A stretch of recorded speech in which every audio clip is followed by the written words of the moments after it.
History honours BA part 1 और subsidy में एक प्रश्न बराबर आते हैं। वो प्रश्न क्या होते हैं, जैसे विजयनगर साम्राज्य के पर लेख या निबंध लिखे, उसके उत्थान पर या भक्ति आंदोलन पर या बहमनी शासन पर निबंध या लेख लिखे, तो ऐसे प्रश्नों को हम कैसे लिखेंगे?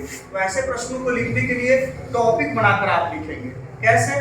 तो सबसे पहले उसका परिचय लिखेंगे। जैसे विजयनगर साम्राज्य के उत्थान के पर एक निबंध लिखिए, तो विजयनगर साम्राज्य की स्थापना किसने की, उसका समय काल, उसकी सीमा, उसके प्रमुख शासक, उसकी भौगोलिक विशेषता क्या है, वो सब लिखते हैं। उसके बाद उत्थान के कारण, जैसे भक्ति, सूफीवाद या भक्ति आंदोलन या बहमनी शासक या विजयनगर शासन पर पूछा जाएगा, उसको निबंध और लेख को उसमें उत्थान के कारण एक टॉपिक हम देंगे। उत्थान के कारणों में हमेशा सैन्य शक्ति का मजबूत होना या कुशल नेतृत्व, लोकप्रिय संदेश, कृषि मजबूत और सामान्य भाषा का प्रयोग और व्यापार व्यवसाय का प्रसार इत्यादि हम लिखते हैं। इसके बाद उसके विस्तार को लिखते हैं, उसका साम्राज्य विस्तार क्यों हुआ, तो साम्राज्य या वो भक्ति आंदोलन या सूफीवाद क्यों विस्तार हुआ, तो उसमें उसके अच्छे नियम, उसके सामान्य जीवन, रहन सहन या व्यापार व्यवसाय, कानून व्यवस्था अच्छा होता है, इसलिए उसका विस्तार होता है। ये उसके अन्य टॉपिक में लिखेंगे। इसके चौथे टॉपिक में, तीसरे टॉपिक में हम उपलब्धियों का वर्णन करते हैं। उपलब्धियों को वर्णन में आर्थिक, सामाजिक, राजनीतिक, धार्मिक, सांस्कृतिक ऐसे उपलब्धियों का वर्णन करते हैं और उसको